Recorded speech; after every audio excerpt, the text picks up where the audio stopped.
જૂનાગઢથી મહત્વના સમાચાર। જૂનાગઢ શહેરી વિસ્તારમાં દીપડાના આટાફેરા। વોર્ડ નંબર 15માં દીપડો દેખાયો। રાજીવનગર વિસ્તારમાં દીપડો દેખાતા સ્થાનિકોમાં ભયનો માહોલ। કોર્પોરેટર જીવાભાઈ સોલંકીના ઘર પાસે દીપડાએ દેખા દીધા છે। દીપડાના આટાફેરા સીસીટીવીમાં કેદ થયા છે। તો દીપડાના આટાફેરાને લઈ અને લોકોમાં ભયનો માહોલ ફેલાયો છે।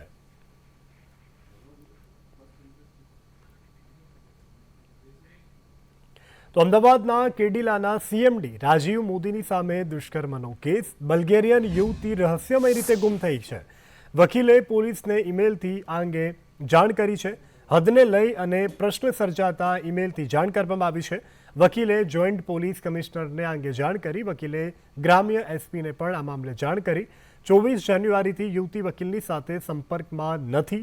વકીલે યુવતી પાસેથી ચેટ પણ ઈમેલ દ્વારા જે ચેટ બલ્ગેરિયન યુવતીની સાથે વકીલની થઈ હતી તે આખી ચેટ છે તે પણ વકીલે ઈમેલ દ્વારા અટેચ કરી અને પોલીસ કમિશનરને મોકલી છે। કેટલાક લોકો મને મારવાની કોશિશ કરતા હોવાનો ચેટમાં યુવતીએ ઉલ્લેખ કર્યો છે।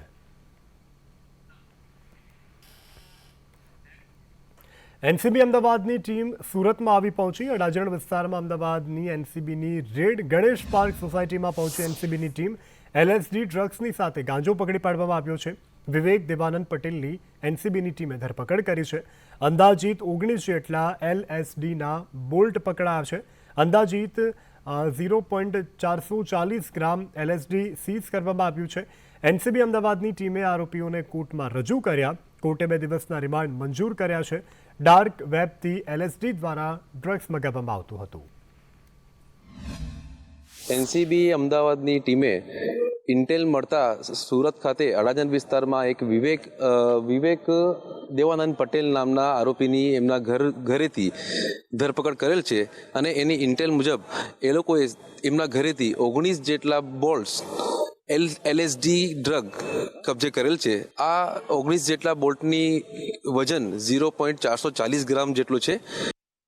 તો સુરતમાં તસ્કરો બેફામ બન્યા છે। હવે ખાનગીની સાથે સરકારી મિલકતોમાં પણ તસ્કરો તરખાટ મચાવતા ડરતા નથી। તસ્કરોએ સુરતના ડિંડોલી વિસ્તારમાં આવેલી પાલિકાની પ્રાથમિક શાળાના દિન દહાડે 1.35 લાખના 3 લેપટોપની ચોરી કરી હતી।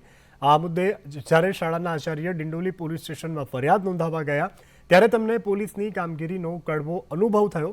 આચાર્યએ પોલીસ સ્ટેશનમાં 55 દિવસ સુધી ધક્કા ખાધા પછી તેમની ફરિયાદ નોંધવામાં આવી અને સવાલ એ થઈ રહ્યો છે કે જ્યાં પોલીસ પોતાના કામ પ્રત્યે આળસ દાખવતી હોય ત્યાં તસ્કરો બેફામ બને તેમાં શી નવાઈની વાત। પોલીસની કામગીરી પ્રત્યે શિક્ષકોમાં રોષ પ્રવર્તી રહ્યો છે। જે ફરિયાદ 1 ફેબ્રુઆરી સુધી લખી નહીં, લગભગ અમે 10 થી 12 વખત ત્યાં ધક્કા ખાધા। વારંવાર એમણે વિનંતી કરી કે સરકારી માલ મિલકત છે અને એની એફઆઈઆર કરવી જરૂરી છે, છતાં પણ એમણે કોઈ રિસ્પોન્સ નહીં અને હળધૂત કરીને દર વખતે અમને કાઢી મૂક્યા। છેલ્લે એવું થયું કે મેં મારી શિક્ષણ સમિતિને જાણ કરી 9 જાન્યુઆરીના રોજ 9 જાન્યુઆરીએ મેં લેટર લખ્યો કે અમે છેલ્લા 1 મહિનાથી ધક્કા ખાઈએ છીએ અને અમને પોલીસ ફરિયાદ નોંધતી નથી, તો આપની કક્ષાએથી યોગ્ય કાર્યવાહી કરવી। મારી શિક્ષણ સમિતિએ મને 30 જાન્યુઆરીના દિવસે રિટર્ન લેટર કર્યો કે આ કાર્યવાહી તમારે જ કરવાની છે।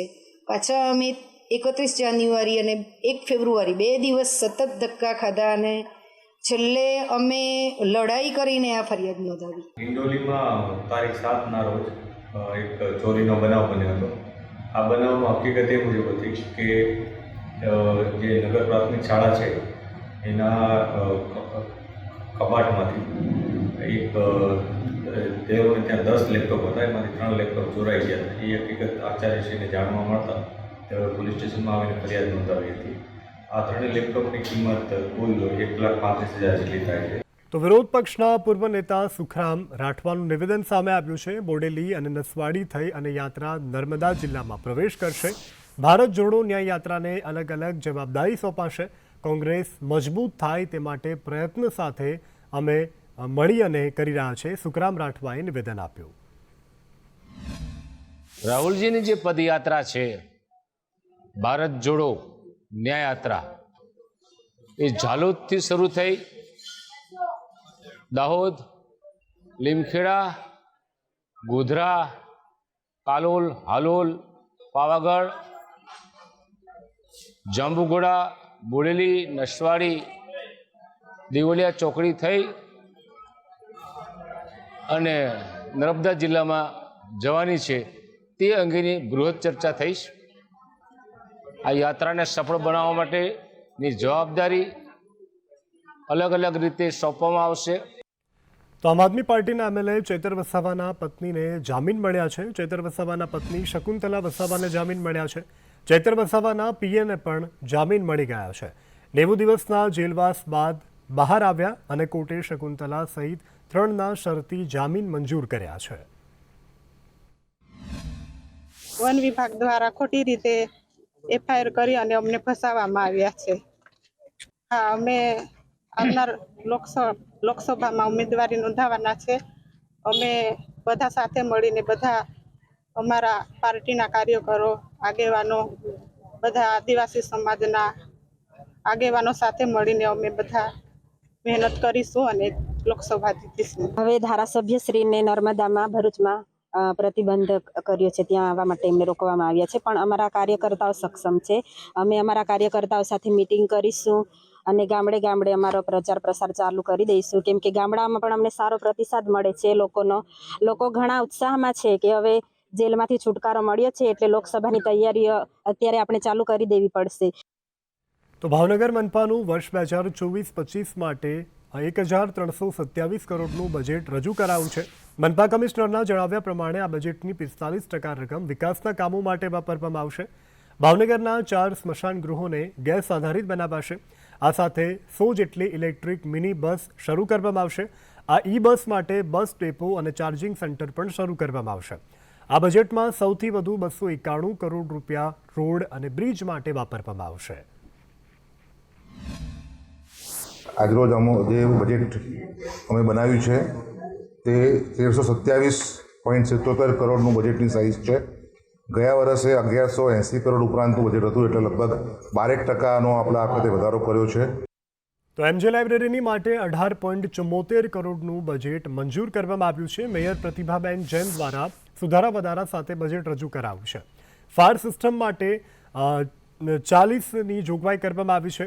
ગાંધી સાહિત્ય કોર્નર માટે 20 લાખની જોગવાઈ કરવામાં આવી છે. તો મુખ્ય દ્વાર પાસે મ્યુઝિયમ ફાઉન્ડેશન માટે 15 જેટલા સભાસદો અને આ સાથે જે મેડિકલ ચેકઅપ માટે 5 લાખ, વિવિધ સ્પર્ધાઓ માટે 4 લાખની જોગવાઈ, લોક ડાયરા સાહિત્ય પર્વ માટે 8 લાખ રૂપિયાની જોગવાઈ, બાળકો માટે વોલ પેઇન્ટિંગ અને 3D પેઇન્ટિંગ કરવામાં આવશે. માધ્યમ પુસ્તકાલય તેમજ શાખા પુસ્તકાલયોમાં અદ્યતન ફાયર સિસ્ટમના આયોજન માટે રૂપિયા 40 લાખની જોગવાઈ કરવામાં આવી. શહેરના જિજ્ઞાસુ નાગરિકો અને સંશોધકો ગાંધી સાહિત્યથી પરિચિત થાય તે માટે AI ટેકનોલોજીનો ઉપયોગ કરીને શેઠ માધ્યમ પુસ્તકાલયમાં ગાંધી સાહિત્ય કોર્નર બનાવવા માટે રૂપિયા 20 લાખની ફાળવણી કરવામાં આવી છે. તો અમદાવાદને 3 દશક પછી મળી છે ડબલ ડેકર બસ. 6 કરોડના ખર્ચે 7 ડબલ ડેકર બસ આજથી શરૂ કરવામાં આવી છે. વાસણાથી ચાંદખેડા સુધી પ્રથમ બસની શરૂઆત. બસમાં 65 મુસાફરો બેસી શકે તે પ્રકારની વ્યવસ્થા. આ સાથે બસમાં CCTV, મોબાઈલ ચાર્જર, ફાયર સેફટીથી આ બસ સજ્જ છે. બસમાં વોકી ટોકી સિસ્ટમ. તો એક વારમાં 1.5 કલાકમાં બસ ચાર્જ થઈ જશે અને 200 કિલોમીટર સુધી આ બસ ચાલી શકશે. ડબલ ડેકર ઇલેક્ટ્રિક બસની શરૂઆત કરવામાં આવી છે અને જેનું રૂટ વાસણાથી થશે અને જે આ ડબલ ડેકર બસ છે એ નાગરિકોની વ્યવસ્થા અને સુવિધા માટે અદ્યતન કરવામાં આવી છે. આમાં જેટલી પણ સેફટી જોઈએ, ઇમરજન્સી એક્ઝિટ જોઈએ એ પણ છે અને એમાં જે વ્યવસ્થા છે જે આપણે ફાયર બ્રિગેડની જે હોવી જોઈએ એ પણ એમના બધી જ વ્યવસ્થા અદ્યતન રૂપે કરવામાં આવી છે, જેનાથી કે લોકોનો કોઈ પણ પ્રકારની અસુવિધા કે હાલાકી ના ભોગવી પડે. અમદાવાદમાં 3 દાયકા પછી ફરી એક વખત ડબલ ડેકર બસ દોડથી નજરે પડશે. અમદાવાદના રસ્તાઓ ઉપર હવે ડબલ ડેકર બસ દોડશે. આ બસની ખાસ વિશેષતા એ છે કે બસ ઇલેક્ટ્રિક છે, તેની સાથે જ સંપૂર્ણપણે બસની અંદર એસી છે. 6 કરોડના ખર્ચે 7 જેટલી ડબલ ડેકર બસોનો આજથી પ્રારંભ થવા જઈ રહ્યો છે. વાસણાથી ચાંદખેડા વચ્ચે તેમજ એના સિવાયના અલગ અલગ રૂટ પર આ બસો દોડવાની છે. બસની અંદર 65 જેટલા મુસાફરો બેસી શકાય તે પ્રમાણેની વ્યવસ્થા કરવામાં આવી છે. સાથે જ બસમાં સીસીટીવી છે, મોબાઈલ ચાર્જર છે, ફાયર સેફટી છે. બસમાં એનાઉન્સમેન્ટ માટે વોકી ટોકીની પણ સુવિધા કરવામાં આવી છે. એટલે કહી શકાય કે આ બસ સંપૂર્ણપણે અમદાવાદના રસ્તાઓ ઉપર દોડવાની છે અને બસમાં તમામ પ્રકારની જે વ્યવસ્થાઓ છે તે જોવા મળી રહી છે. મહત્વનું છે કે અમદાવાદ મ્યુનિસિપલ કોર્પોરેશન દ્વારા હવે અમદાવાદની અંદર ડબલ ડેકર બસ દોડાવવા માટેનો નિર્ણય લેવાયો છે અને તેમાં પ્રથમ બસ આજથી દોડવાની શરૂઆત થવાની છે. ત્યારે કહી શકાય કે હવે અમદાવાદીઓ ડબલ ડેકર એસી બસની અંદર મુસાફરી કરી શકશે. કેમેરામેન મનીષ વાણિયા સાથે જયંતિ ચૌધરી, સંદેશ ન્યૂઝ, અમદાવાદ. તો આણંદમાં 1200 રૂપિયાની લાંચ લેતા કમ્પ્યુટર ઓપરેટર ઝડપાયો છે. જિલ્લા પંચાયતની બાંધકામ કચેરીનો કમ્પ્યુટર ઓપરેટર ઝડપાયો છે. કમ્પ્યુટર ઓપરેટર નિલેશ ઠાકુર લાંચ લેતા ઝડપાયો. રાશન કાર્ડમાં સિક્કો મરાવી આપવા લાંચ માગી હતી. લાંચના છટકામાં નિલેશ ઠાકુર જે લાંચ લેતા ઝડપાઈ ગયો છે. વચેટિયા નિલેશ પરમારે કર્મચારી તરીકે ઓળખ આપી હતી. વચેટિયો નિલેશ પરમાર લાંચની રકમ લેવા માટે આવ્યો નહીં.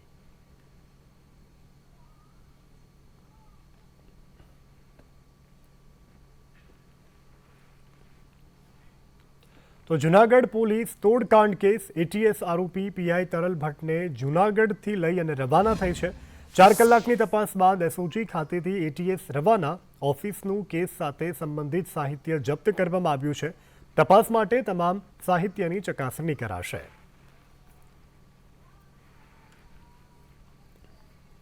આગળ વાત સુરતની. સુરતમાં હીરા લઈ ભાગેલો ઠગ પકડાયો છે. ₹85.24 લાખના હીરા લઈ અને ઠગ ફરાર થયો. આર્થિક ગુના નિવારણ શાખાએ ધરપકડ કરી. વિકાસ દેવરાજ તેજાણી નામનો ઠગબાજ ઝડપાયો છે. વેપારી અને હીરાના દલાલો પાસેથી હીરા લઈ ગયો હતો. હીરા ખરીદીના નામે હીરા લઈ ગયો. હીરા ચિઠ્ઠી પર ખરીદી કરી ભૂગર્ભમાં ઉતરી ગયો. ફરિયાદના પગલે તપાસ ઇકોસેલને સોંપવામાં આવી હતી. આરોપી વિકાસ તેજાણીને કોર્ટમાં રજૂ કરાયો. પોલીસે 5 ફેબ્રુઆરી સુધીના રિમાન્ડ મેળવ્યા. અમદાવાદની સિવિલ હોસ્પિટલ દ્વારા તરછોડાયેલા બાળકો માટે નવતર પહેલ હાથ ધરવામાં આવી છે. જિલ્લા બાળ સુરક્ષાની ગાઈડલાઈન અંતર્ગત સિવિલ દ્વારા ત્યજી દીધેલા નવજાત માટે 1200 બેડ ઇમરજન્સીની બહાર એક પારણું મૂકવામાં આવ્યું છે. જેમાં સામાજિક પરિસ્થિતિઓમાં મુશ્કેલ સામાજિક પરિસ્થિતિમાં જન્મતા બાળકોને ત્યાગ કરવા ઈચ્છતા લોકો બાળકને અવાવરૂ સ્થળે ન મૂકતા આ પારણામાં મૂકી જવાનું રહેશે. હોસ્પિટલ દ્વારા બાળક મૂકી જનારની ઓળખ જાહેર કરવામાં નહીં આવે. આ સાથે જ બાળકને જિલ્લા સુરક્ષા તંત્રને સોંપી દઈ અને તેનો માવજતપૂર્વક ઉછેર કરવામાં આવશે. આ પારણું મૂકવાનું એકમાત્ર કારણ છે કે ઘણી બધી વખત અમે એવા બાળકો રિસીવ કર્યા છે કે જેને એના મા બાપ કે કોઈ પણ એના કુટુંબિક એ બાળકને ફેંકી દે છે. એ અવાવરૂ જગ્યા પર બાળકો મળી આવે કે એમ કે કાંટાળી તાળમાં મળી આવે કે પછી એ ધૂળ ધાણી અથવા એમ કહીશું કે એકદમ ધૂળવાળી પરિસ્થિતિની અંદર બાળકોને અહીંયા ત્યજી દીધા કચરા પેટીમાં. આપણે સૌ જાણીએ છીએ કે આવા બધા કિસ્સાઓ થતા હોય છે. આવું ન કરશો. જ્યારે પણ આપણે આપણા બાળકને ત્યજી દેવું છે હંમેશા માટે તો સિવિલ હોસ્પિટલના ટ્રેક પાસે આવો. અમે ત્યાં પારણું મૂક્યું છે, ત્યાં આપનું બાળક મૂકી અને બાજુની અંદર બેલ છે એ બેલ દબાવશો એટલે આપની કોઈ પણ જાતની ઓળખ ડિક્લેર કર્યા સિવાય આપ એ બાળક મૂકીને જતા રહેશો અને તેનું જતન અમે લોકો કરશું. ઓલપાડ તાલુકાના 108 ગામોમાં છેલ્લા 2 મહિનાથી પીવાના પાણીની સમસ્યા જોવા મળી રહી છે. જેને લઈ અને કાંઠાના ગામોના સરપંચો દ્વારા મંત્રી મુકેશ પટેલને ફરિયાદ કરવામાં આવી. ખાસ કરી અને વરિયાવ પાણી પુરવઠા લાઇનમાં વારંવાર ભંગાણ સર્જાતા પાણીની સમસ્યા સર્જાઈ રહી છે. ત્યારે હવે ઉનાળાના દિવસોમાં પાણીની સમસ્યા વિકટ ન બને તે માટે મંત્રી મુકેશ પટેલ દ્વારા પાણી પુરવઠા અધિકારીઓને તાત્કાલિક સમસ્યાનું નિરાકરણ લાવવાની સૂચના અપાઈ હતી. સાહેબે મુલાકાત લીધી, મતલબ કે વરિયાવથી સાહેબે બધી ચાલુ કરી અને ડિટેલ જાણી કે કેવી રીતના કે પાણી કરમલા પહોંચે છે, કરમલાથી ટકરમાં પહોંચે, ટકરમાંથી મીઠી પહોંચે અને ત્યાર પછી જે તે ગામ લાગે તે વિસ્તારમાં પહોંચે. અને ખરેખર પાણીનો પ્રોબ્લેમ છેલ્લા 2-3 મહિનાથી તો ખૂબ જ છે. મેં પાણીની તકલીફ હતી તેના માટે મેં મુકેશભાઈને ફરિયાદ કરી હતી અને મુકેશભાઈ આજે વિઝિટ કરી ગયા છે. મુકેશભાઈ બધું ફરિયાદમાં અને પાણી અને ક્યાં પહોંચે છે અને કેટલું પહોંચે છે તેની આની બધી ચાર કર્યું. આવનારા ઉનાળામાંની અંદર પાણીની તકલીફ ના પડે એના માટે એનું આગોતરું આયોજન કરવા માટે મારા વિભાગના તમામ અધિકારીઓ, મારા જિલ્લા પંચાયતના સદસ્યો, તાલુકા પંચાયતના સદસ્યશ્રીઓ, મારા સરપંચશ્રીઓ માટે આવનારું આયોજન કરવા માટે આજે અમે વડિયા પાણી પુરવઠા જૂથ યોજનાથી લઈને આજે તમામ વોટર વર્ક્સની મુલાકાત લઈને જ્યાં જ્યાં કંઈ નવું કામ કરવા જેવું હોય, ક્યાંક કોઈ મોટર વધારાની કરવી હોય, ક્યાંક બોરિંગ વધારાનું કરવું હોય, ક્યાંક પાણીની તકલીફ પડતી હોય, એના માટે આજે બધા સાથે અમે આજે સ્થળની મુલાકાત રાખી હતી. તો લોકસભાની ચૂંટણી પહેલા સુરત યુવા કોંગ્રેસ એક્શનમાં કોંગ્રેસ દ્વારા રોજગાર આપો ન્યાય આપો કેમ્પિંગ લોન્ચ કરવામાં આવ્યું છે. સુરત શહેર યુવા કોંગ્રેસ પ્રમુખ દ્વારા આ કેમ્પેન શરૂ કરાયું છે. યુવાનો, મહિલાઓ, ખેડૂતો અને મજૂરોની હાલત ખરાબ હોવાનું યુવા કોંગ્રેસે જણાવ્યું. સરકાર મોરબી અને વડોદરા કાંડમાં પણ ચૂપ હોવાના કોંગ્રેસ યુવા જે સંગઠન છે તેના યુવકોએ આક્ષેપ લગાવ્યા છે.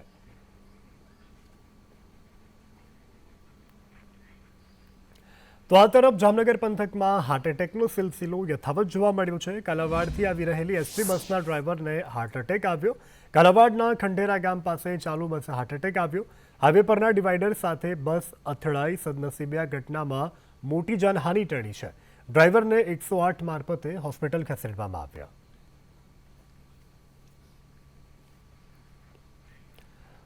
તો વાપીમાં કરંટ લાગતા યુવકનું મોત થયું છે. ટ્રકના કેબિન પર ચડેલા યુવકને કરંટ લાગ્યો.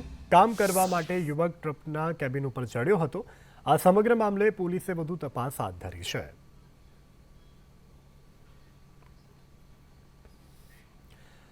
આણંદના મારુતિ સોલારીસ મોકલવામાં આવેલા મેકડોનાલ્ડ ફૂડ સ્ટોરમાં થયેલી 2.42 લાખની ચોરીની ઘટનાનો ભેદ ઉકેલાયો છે. પોલીસની સર્વેલન્સ અને સ્ક્વોડે માત્ર 24 કલાકમાં ચોરીનો ભેદ ઉકેલી અને 2 શખ્સોની ધરપકડ કરી છે. પોલીસની તપાસ પ્રમાણે સ્ટોરના કર્મચારી ભરત રાઠોડને પૂર્વ કર્મચારી હાર્દિક પરમાર સાથે મિત્રતા હતી. આ બંનેએ ભેગા મળી અને ચોરીની ઘટનાને અંજામ આપ્યો. પ્રાપ્ત અહેવાલો પ્રમાણે સ્ટોરની તિજોરી જે રૂમમાં બંધ હતી તે રૂમ ફક્ત કર્મચારીઓના ફિંગરપ્રિન્ટથી જ ખોલી શકાતું હતું. આથી ભારતે પોતાના ફિંગરપ્રિન્ટથી રૂમને ખોલી અને પોતાના મિત્ર હાર્દિક સાથે મળી 2.42 લાખની લૂંટ ચલાવી હતી. વિશ્વાસના તમામ કેમેરા જે આણંદ ટાઉનમાં અને વિદ્યાનગરમાં લગાડવામાં આવેલા છે તે તમામનો અભ્યાસ કરેલો. ઇલેક્ટ્રોનિક સર્વેલન્સ તેમજ હ્યુમન રિસોર્સિસનો ઉપયોગ કરી આ મેકડોનાલ્ડ રેસ્ટોરન્ટની અંદર કામ કરતા કર્મચારીઓની પણ ઘણી પૂછપરછ કરતા હકીકત એવી મળેલ કે મેકડોનાલ્ડમાં કામ કરતા કર્મચારી ભરતકુમાર વિઠ્ઠલભાઈ રાઠોડ, રહેવાસી જીચકા, તાલુકો તારાપુર, જિલ્લો આણંદ, જે રાત્રિના સમયે ફરજ પર હતો અને તેને જ તેના મિત્ર હાર્દિકભાઈ વિનોદભાઈ પરમાર, રહેવાસી કસબારા, તાલુકો તારાપુર, જિલ્લો આણંદ નાઓને બોલાવી અને ત્યાંથી ચોરી કરેલ હોવાની હકીકત તપાસ દરમિયાન જણાઈ આવતા આ બંને આરોપીઓને ધરપકડ કરવામાં આવેલી છે. હવે નજર કરીએ આગળના સમાચાર ઉપર. રાજકોટના ઉપલેટામાં તાજા જન્મેલા બાળકને તરછોડનાર માતા પિતાને કોર્ટે સજા ફટકારી છે. ઉપલેટાના પાટણ વાવ રોડ ઉપર વર્ષ 2021માં એક માલધારીને વાવરૂ જગ્યા પરથી રડતું નવજાત બાળક મળી આવ્યું. ત્યારબાદ પોલીસે આ બાળકના માતા પિતા પર ગુનો નોંધી તપાસ આદરી હતી. આ કેસમાં કોર્ટે બાળકને મરવા માટે છોડી દેનાર માતા પિતાને 2 વર્ષની સજા અને ₹5,000નો દંડ ફટકાર્યો હતો. બાળકને તરછોડી દેવાના ગુનામાં આરોપી કુદરતી માતા પિતાને 2 વર્ષની સજા અને ₹5,000નો દંડ ફરમાવેલ છે. વલસાડ કોર્ટે બાળકીની છેડતી કરનારને સજા ફટકારી છે. આરોપી પ્રેમકુમાર શાહને 3 વર્ષ કેદની સજા ફટકારવામાં આવી છે. વર્ષ 2019માં 14 વર્ષની બાળકીની સાથે છેડતી કરી હતી. પોક્સો હેઠળ આરોપીને સજા ફટકારવામાં આવી છે. બાળકીની એકલતાનો લાભ લઈ આરોપીએ કરી હતી છેડતી.